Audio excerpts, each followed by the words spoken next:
அனைவருக்கும் வணக்கம். இதை நான் பெண்களுக்காக போடக்கூடிய பதிவு.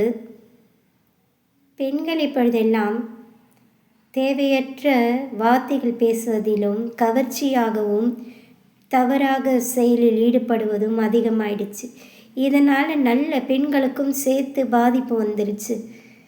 ஒன்று தான் சொல்வேன், கஷ்டப்பட்டு உழைச்சி சம்பாதிக்கிற காசே நிலைக்கிறதில்ல.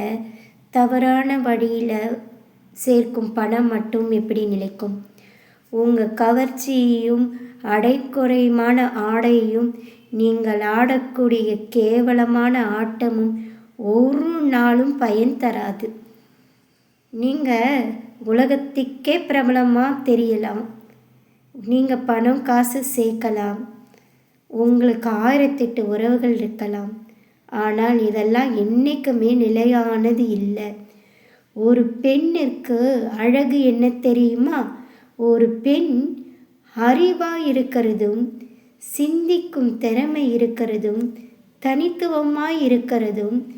ஒரு பெண், ஒரு ஆண் தவறு என்றால் தவறு என்று சொல்லும் திமிரில் இருக்கிறது அவரது கர்வம். திமிரு என்றால் பெண்மையையும் மானத்தையும் காக்கக்கூடிய திமிரு.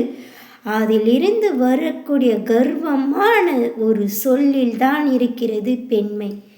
பெண்மை என்பது மானத்திற்கும் மரியாதைக்கும் சுய கட்டுப்பாட்டுக்கும் அடக்கி ஆள்வதுதான் பெண்ணினம்.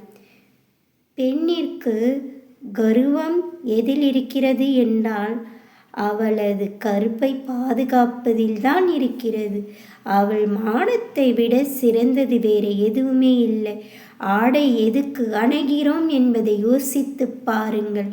நமது பெருமை, புத்திசாலித்தனம், நமது திறமை, நமது வளர்ச்சி எப்படி இருக்க வேண்டும் என்பதை தீர்மானிப்பது நம் கையில் உள்ளது.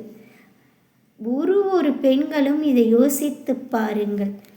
பெண்மையை போற்றும் வகையில் நடப்பதே சிறப்பு.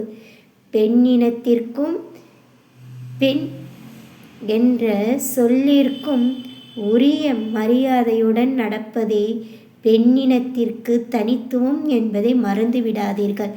ஒரு பெண்ணும் தனது திறமையையும் தனது அறிவு ஆற்றலையும் தனது சுய புத்தியையும் நல்ல வழியில் பயன்படுத்தி தனித்துவமாய் நில்லுங்கள். அதுதான் பெண்ணினத்திற்கு கௌரவம் சேர்க்கும். நான் சொல்வதை சிந்தித்து பாருங்கள். நல்ல நடத்தையில் நடந்து பாருங்கள். நல்ல பேரும் புகழும் சிறப்புமுடன் திகழும் பெண்மைக்கு உண்டான கௌரவம் அங்கீகாரம் அங்கீகரிக்கப்படும். பெண்ணினம் காக்கப்படும். பெண்மையை போற்றுவோம், பெண்ணினத்தை பெருமைப்படுத்துவோம். நன்றி, வணக்கம்.